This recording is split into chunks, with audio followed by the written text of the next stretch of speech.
Shalom, selamat pagi Bapak Ibu, Saudara yang dikasihi dan diberkati Tuhan. Saya percaya pagi hari ini kita penuh dengan energi untuk mengerjakan hal-hal yang luar biasa bersama Tuhan. Mari saya ajak mengawali untuk melihat ke dalam kitab Yehezkiel pasal 36 ayat 26 sampai 31. Yehezkiel 36 ayat 26 sampai 31.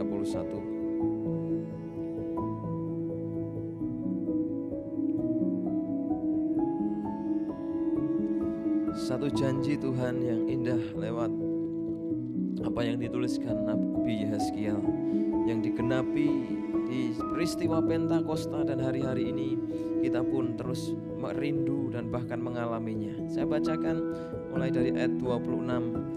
Firman Tuhan dikatakan seperti ini.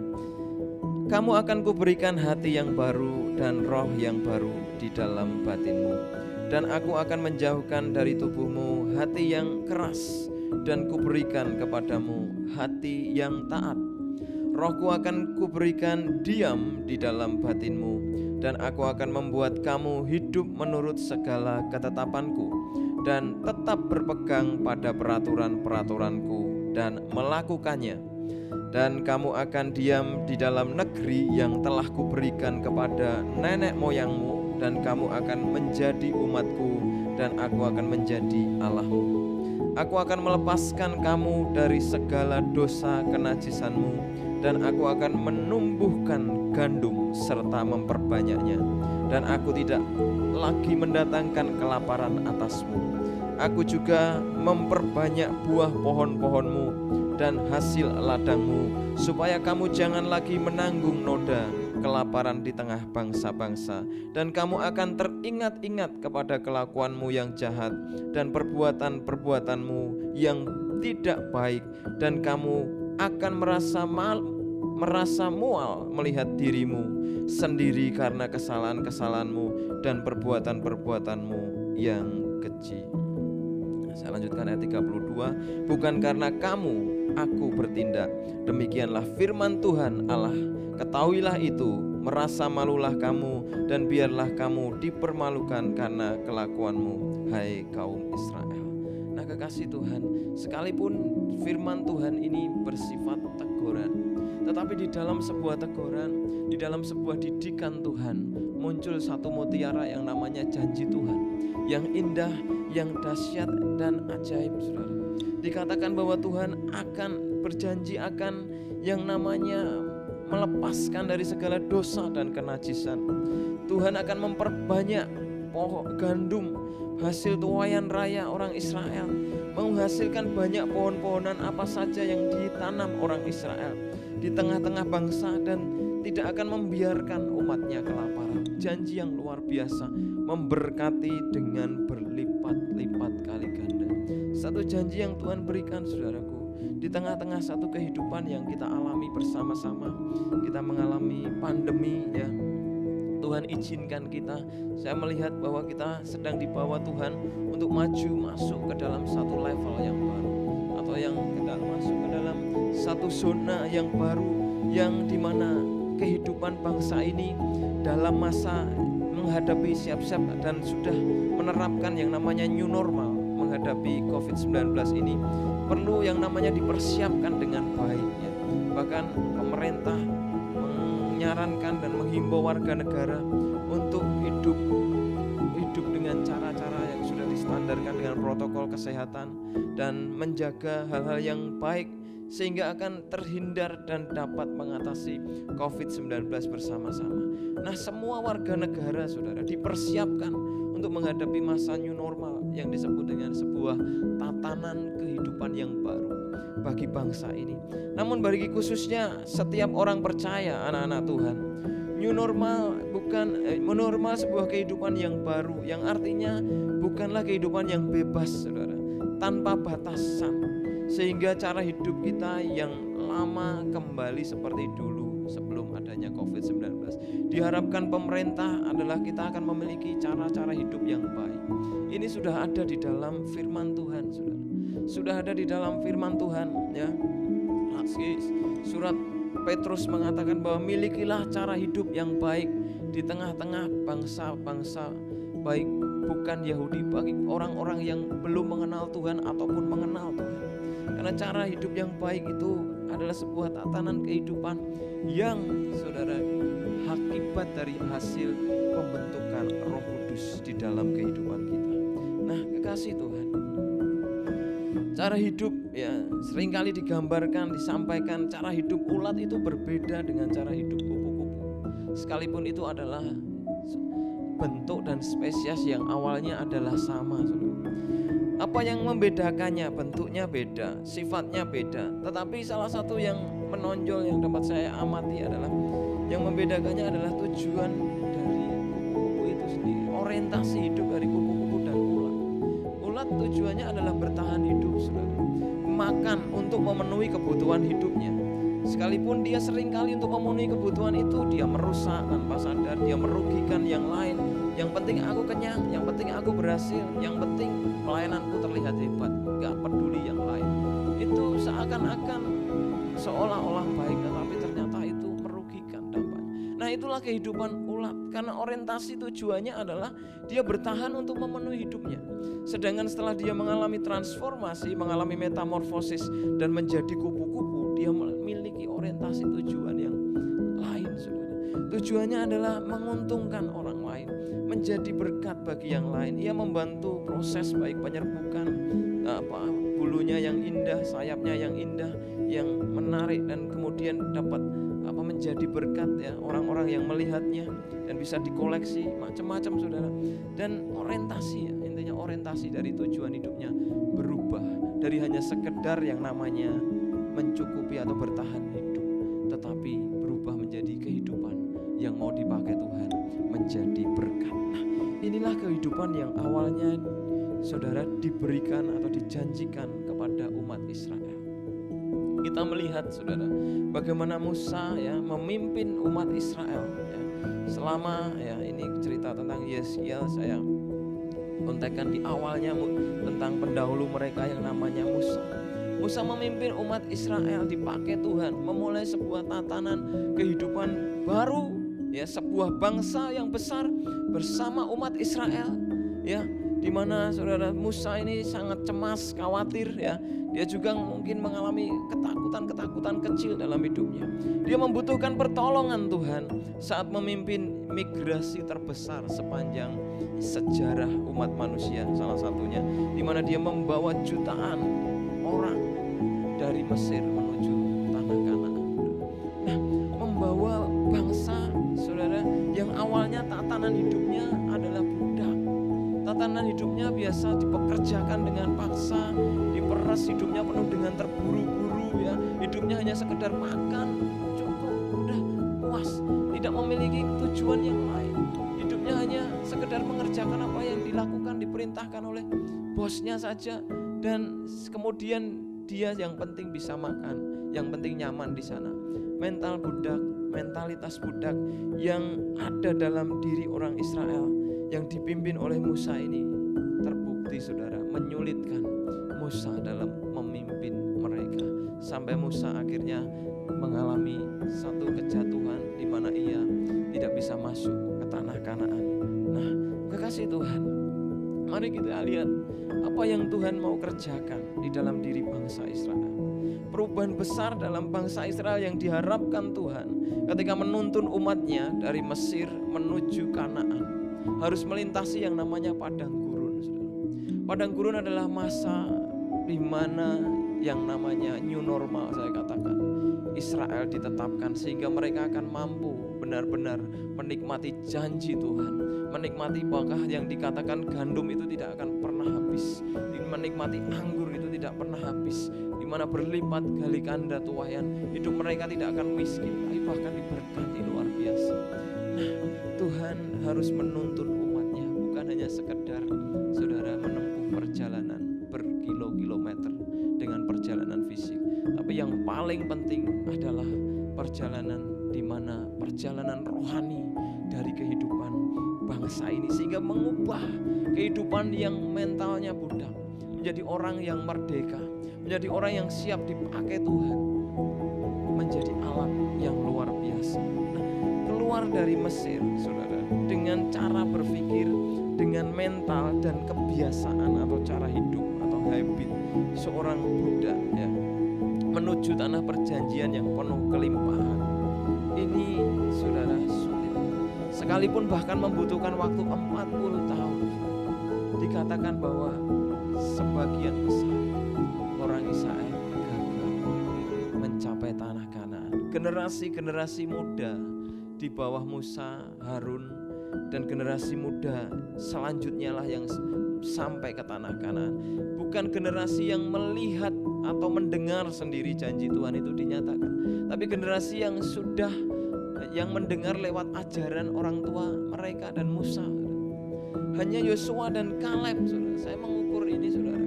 Kalau orang Israel itu jumlahnya benar 2 juta, seandainya begitu ya, mungkin lebih mungkin kurang, karena itu hanya perhitungan perkiraan, saudara, secara statistik.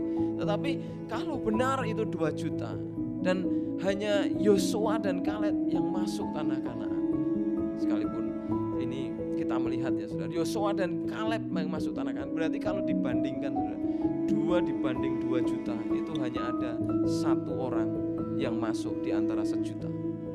Dan itu saya pikir ketat sekali. Memang anugerah Tuhan besar bagi semua orang Israel, bagi semua orang Israel. Tetapi orang Israel yang lain memilih menuruti hidup mereka dan tidak mau yang namanya hidup dalam pimpinan Roh Tuhan. Sehingga hanya Yosua, Kaleb, ya, saudara, dan orang-orang generasi muda, generasi kedua, ketiga yang bisa masuk ke tanah Kanaan. Saya membayangkan, saudara, kalau saya mau jadi Yosua dan Kaleb, betapa ketatnya, saudara, persaingan. 1 banding 1 juta, saudara. Itu sulit. Kalau mungkin kurang ya bisa dikurangi lah perbandingannya, misalnya bukan 2 juta. Tetapi itu satu angka perbandingan yang sulit. Kalau kita mau dipakai Tuhan, hidup menjadi berkat di tengah-tengah pandemi, mari kita lewati yang namanya tatanan hidup baru bersama pemerintah. Tatanan hidup baru bersama pemerintah secara fisik, tapi mari kita bersama Roh Kudus seperti apa yang dijanjikan. Saya akan bacakan dalam versi firman Allah yang hidup dari Yesaya 36 ayat 26 sampai 31 ini untuk memberikan hal kepada kita semua. Dikatakan demikian, aku akan memberikan kepadamu hati yang baru. Aku akan memberikan kepadamu keinginan yang baru dan benar, serta memberikan roh, ini roh yang kecil ya, yang baru dalam batin. Roh bisa diartikan spirit, saudara, bisa diartikan semangat yang baru, semangat yang tidak patah, semangat patah ya, yang mudah menyerah, tapi semangat yang selalu menyala-nyala di dalam diri anak-anak Tuhan. Aku akan menyingkirkan hatimu yang mengeras seperti batu karena dosa. Nah, hati orang itu mengeras seperti batu karena terbiasa pola hidupnya dengan dosa. Dosa yang tidak mau disadari, tidak mau bertobat ya. Kemudian terus dilanggar, saudara. Maka hati orang akan menjadi seperti batu, lama-lama keras. Dosa bisa berbicara ya, yang kita lihat kan tentang kekudusan, hal-hal yang kelihatannya rohani, tapi dosa juga berbicara tentang hamartia, artinya meleset.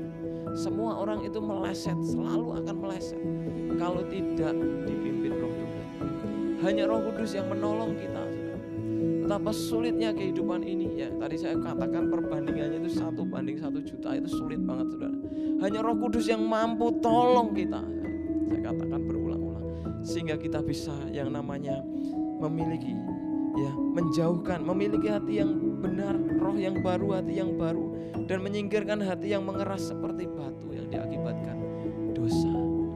Ya, kekasih Tuhan, saya akan lanjutkan, dan memberikan kepadamu yang namanya hati yang baru, yang lembut dan penuh kasih. Nanti saya lanjutkan, saya bacakan lagi. Nah, saya mau saudara, apa yang dialami bangsa Israel, menyampaikan apa yang dialami bangsa Israel. Satu hal yang sulit. Musa berkata, kalau engkau tidak menyertai aku Tuhan, jangan biarkan aku melangkahkan engkau. Karena betapa sulitnya perjalanan itu. Bukan saudara perjalanan yang sekedar dilewati dengan fisik tadi saya katakan, tapi perjalanan yang harus dilewati dengan mentalitas yang baru, semangat yang baru. Ketika Musa, saudara, melihat umat itu bersungut-sungut pasti saudara mentalnya akan jatuh, semangatnya pun akan memudar. Karena apa? Memimpin begitu banyak orang, ngeyel semua saudara, sebagian besar ya, 90% ngeyel, hanya sedikit yang mau diatur. Itu berat saudara memimpin orang. Tetapi saudara, Tuhan menyertai Musa yang meminta penyertaan Tuhan, disertai Tuhan, hingga akhirnya dia kuat menyelesaikan setapak demi setapak, selangkah demi selangkah. Di dalam penyertaannya dia berhasil. Oh saudara, penyertaan Tuhan tidak selalu harus mendatangkan hal yang spektakuler.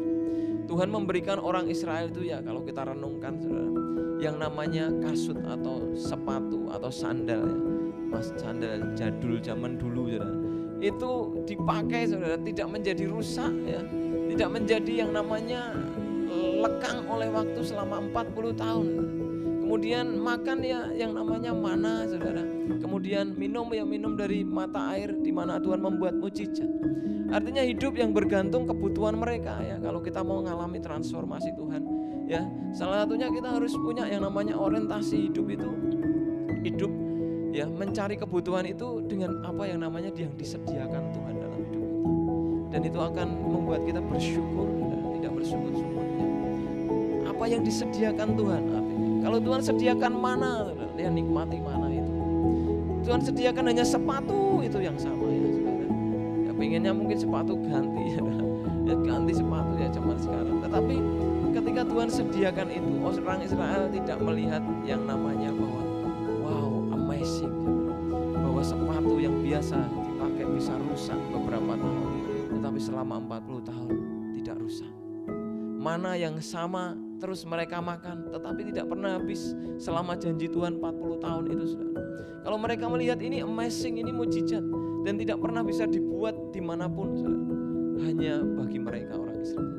Tetapi saudara, yang namanya mereka hanya ingin memuaskan kehidupan daging, sehingga mereka gagal menangkap rencana-rencana rohani yang Tuhan sediakan dalam sebuah tatanan yang baru. Teknologi berkembang luar biasa saudara ya, semua diubah dengan cara yang baru ya. Tatanan baru di dunia fisik jasmani, termasuk teknologi, termasuk dalam dunia makanan, dalam dunia minuman, pengembangan di bidang segala bidang kehidupan ini dikembangkan luar biasa. Dan itu bisa menyeret kehidupan kita, membawa kita bisa masuk ke sana saudara. Kalau kita tidak memahami prinsip-prinsip rohani yang sedang berkembang hari-hari ini. Nah, karena teknologi memang harus kita pakai ya.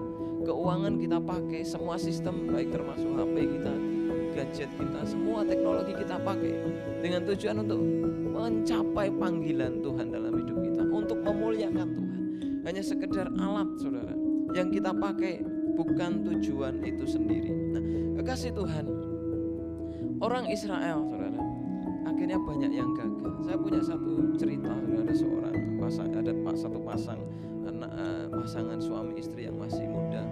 Kemudian dia meninggalkan satu kota setelah menikah, dan dia kemudian mereka memulai bisnisnya di bidang GoFood saudara.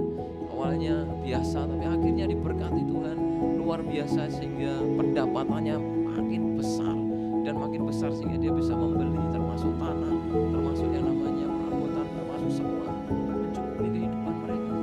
Suatu kali tantangan datang dalam hidup mereka, yaitu teman dekat mereka menjadi saingan usaha mereka.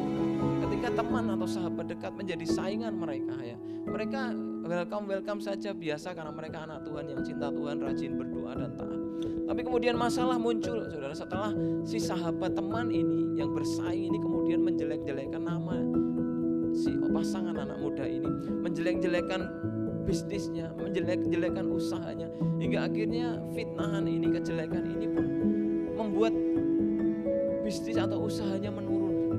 Dan dia mulai merasa, akhirnya mereka mengalah, ya sudahlah, saya mengalah ya. Kemudian mereka pergi pindah ke satu kota yang lain dan kemudian membuka usaha yang sama, tetapi selama beberapa waktu tidak mengalami peningkatan, hanya biasa-biasa saja ya. Karena memang saya percaya Tuhan membuka berkat di tempat itu ya. Memang ada firman Tuhan memang mengatakan ketika kita dibukakan satu berkat di satu tempat, selalu ada tantangan yang datang saudara, selalu ada ujian yang datang ya. Dan tujuan ujian itu adalah untuk mengetahui apa yang di dalam hati kita. Waktu kita, ya saudara, di yang namanya mengalami tantangan itu, kalau kita sudah tidak tahan, ya, seperti yang terjadi dengan pasangan muda ini, mereka pergi. Dan akhirnya bisnis mereka makin menurun dan akhirnya mereka berhenti, tidak lagi usaha. Saya berkata sama mereka, seandainya kamu bertahan, ya, melewati masa sulit ini, kamu tetap berbuat baik, tetap melakukan hal yang baik, tetap melakukan firman Tuhan, ya, sekalipun namamu makin buruk, seiring berjalan waktu Tuhan akan membuat terobosan. Karena yang namanya kesetiaan, ya, di dalam ujian itu sangat penting, ya. Orang bisa iri di dalam usaha pekerjaan kita, sehingga mungkin kita terdampak karena keirian mereka. Kita bisa tersingkir untuk sementara, tetapi itu sebenarnya Tuhan sedang mengerjakan yang baik, menguji kita, seperti dalam firman Tuhan yang dikatakan, saudara. Ya, dikatakan di dalam Ulangan, saudara. Lalu kita melihat di dalam Ulangan 8, ya, ayat 1 dan 2 dikatakan bahwa taatilah semua perintah yang kuberikan kepadamu hari ini, sehingga kamu akan hidup dan bertambah-tambah menjadi suatu bangsa yang besar. Kamu akan memiliki tanah yang telah dijanjikan Tuhan bagi nenek moyangmu. Dan ingatlah seluruh perjalanan di bawah pimpinan Tuhan Allahmu selama 40 tahun di padang gurun. Dia telah mengujimu. Ia ingin membuat kamu rendah hati. Ia mau tahu apa yang ada di dalam hatimu. Ia mau tahu apakah kamu menaati perintah-perintahnya. Nah, itu dalam versi mudah dibaca terjemahan VMD. Nah, tapi apa yang terjadi dengan orang Israel? Saat mereka menghadapi tidak punya air, tidak ada air, mereka berkata, ayo kembali ke Mesir. Saudara, ketika mereka diperhadapkan dengan tantangan, ingin makan daging, ayo kembali ke Mesir, kita bentuk pemimpin, kita pilih pemimpin baru, kita kembali ke Mesir. Ya, di sini gak enak, menuruti janji Tuhan gak enak. Kalau melihatnya yang fisik, jasmani terus, saudara, maka kita akan yang namanya tidak mengalami kepekaan secara rohani. Orang Israel mental Buddha itu cirinya jelas, selalu pingin kembali ke masa lalu. Apa artinya, saudara? Mudah menyerah, mudah patah semangat, cilek aten, ceklak aten. Dan Tuhan akan sulit membawa orang-orang anak-anaknya yang seperti ini memasuki tanah perjanjian, menggenapi janji-janji. Kekasih Tuhan, Dia sedang menguji kita untuk tahu apa yang di dalam hati kita. Di masa-masa new normal ini yang akan kita, yang dilakukan di bangsa kita, dan segera pasti dengan iman Kabupaten Sukoharjo di dalam nama Tuhan Yesus yang terus kita doakan akan mengalami new normal. Sebuah tatanan yang baru yang dijanjikan bukan pemerintah, kita melihat ke Tuhan. Tatanan yang baru, saudara, di mana kita sedang dipersiapkan untuk menjadi satu generasi yang berbeda. Saya melihat mengalami level yang berbeda karena bentukannya itu bukan didorong Tuhan dari kita yang anak-anak Tuhan saja lewat firman Tuhan di gereja, dari gereja, tetapi dorongannya bahkan dari pemerintah yang dipakai Tuhan sebagai wakilnya untuk mendorong semua warga negaranya. Sayang kalau anak-anak Tuhan tidak meresponi ini dan kehilangan gegabah ketika new normal, ya, nggak lagi keluar pakai masker, nggak lagi cuci tangan, ya, nggak lagi bersih-bersih, nggak lagi jaga kesehatan, nggak jadi pola makan yang baik, nggak jaga yang ini dan itu sesuai dengan anjuran pemerintah. Sayang, saudara, ini waktu yang baik. Saya melihat Indonesia sedang dipersiapkan untuk memiliki satu generasi yang baik di masa depan, sehingga akan sanggup dipakai Tuhan untuk pekerjaan Tuhan yang dahsyat bagi bangsa-bangsa di seluruh dunia. Dan inilah persiapannya. Memang harus dengan COVID-19, memang harus ada korban mereka yang tidak taat.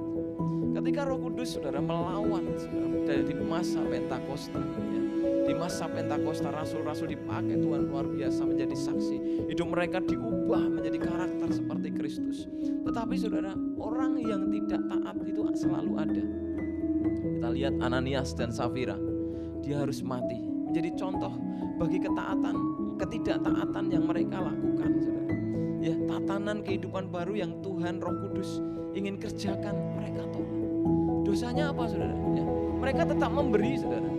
Mereka tetap memberi, mempersembahkan, bahkan, saudara, banyak persembahannya itu kalau dini menominalkan rupiah. Tetapi mereka mendustai Roh Kudus. Satu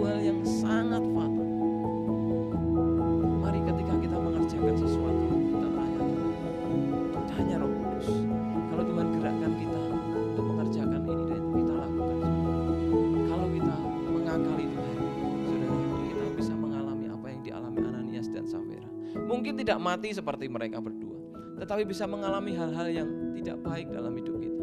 Ada lagi orang namanya Simon, saudara, melihat Roh Kudus bisa dibeli dengan uang, pengurapan Tuhan bisa dibeli dengan uang. Dan puji Tuhan, dia diingatkan Petrus dan mau bertobat, sehingga dia tidak jadi mati, saudara. Dia tidak jadi binasa, tapi dia mengalami pemulihan. Kekasih Tuhan, selalu ada orang-orang yang menolak pimpinan Roh Kudus. Tapi saudara, saya dorong pagi hari ini, ayo kita taat kepada pimpinan Roh Tuhan dalam hidup kita. Gereja ini, saudara, bukti menaati Roh Kudus.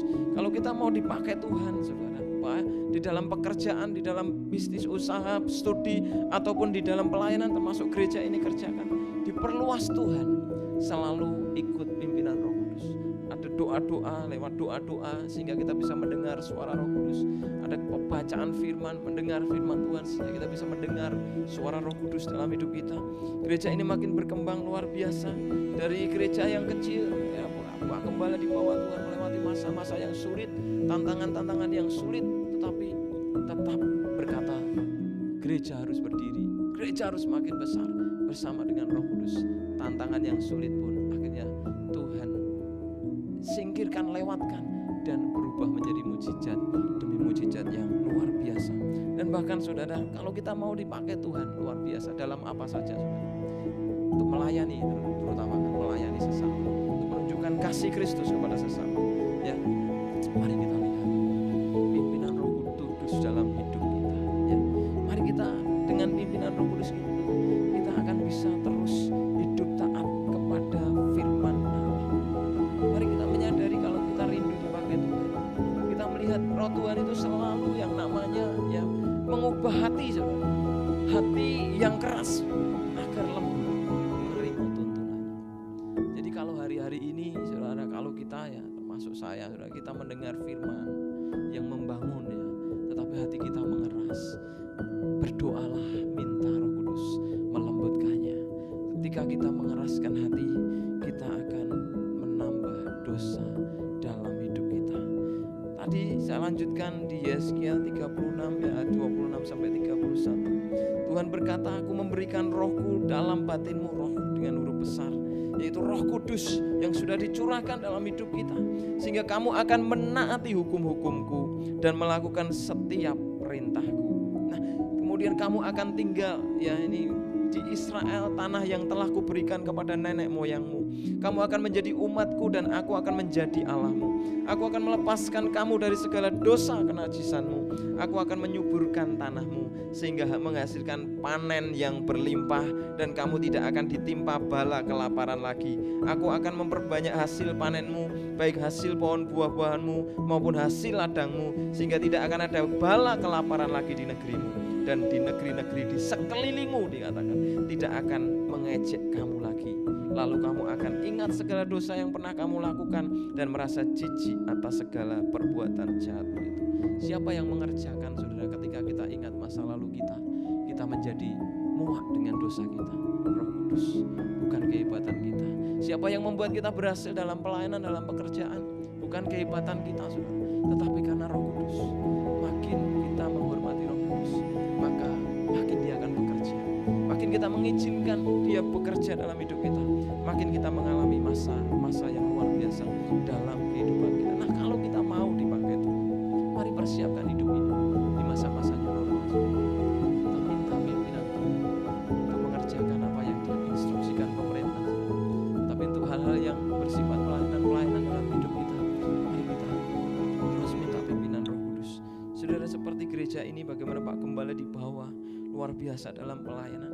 Kita ingin melihat, saudara, di masa yang kadang gereja ini akan terus dipakai Tuhan. Maka ada tantangan besar tanah di sebelah timur dan selatan gereja. Tantangan yang besar bagi orang-orang yang berkata Allah ini dan itu, saudara. Maka mereka akan seperti orang Israel yang mudah menyerah, gak akan melihat masa depan, melihatnya hanya masa ini dan masa lalu. Padahal Tuhan akan menolong kita hari ini, yang akan datang, dan seterusnya. Maka mari kita punya iman dan mengerjakan bersama-sama dengan panggilan kita.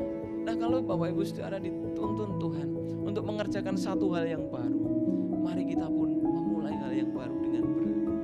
Saudara, hari-hari ini saya ngerjakan, saudara, yang namanya belajar, yang namanya jogging lagi. Dulu saya saya biasa jogging ya 2-3 kali seminggu. Sekarang saya jogging lagi saudara. Saya paksa, kadang malas. Tujuannya apa sih? Biar sehat aja, bukan saudara. Karena saya tahu bahwa di masa yang akan datang Tuhan akan memakai hidup saya. Saya bukan seperti Rasul Paulus, berbeda saudara. Rasul Paulus sendiri, saya punya anak istri. Dan saya harus memikirkan kesehatan, membagi ini dan itu saudara. Berbeda orang, berbeda juga cara Tuhan mendidik.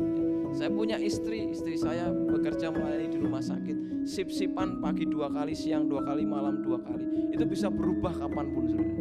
Dan saya juga harus yang namanya doa pagi, yang namanya nanti mikir ke jogging, mikir ke pelayanan. Saya masih mementori anak-anak dari Sabang sampai Merauke. Saya masih punya komsel. Kelihatannya mungkin bagi saya kadang melihat pelayanan saya kok masih itu-itu aja. Tapi saya di dalam doa melihat Roh Kudus akan menuntun, membuka tempat demi tempat, pulau demi pulau, mengalami lawatan janji Tuhan. Nah, saya harus mempersiapkan diri. Saya mulai jogging. Ya, usia saya 39 saudara, mau 40 saudara.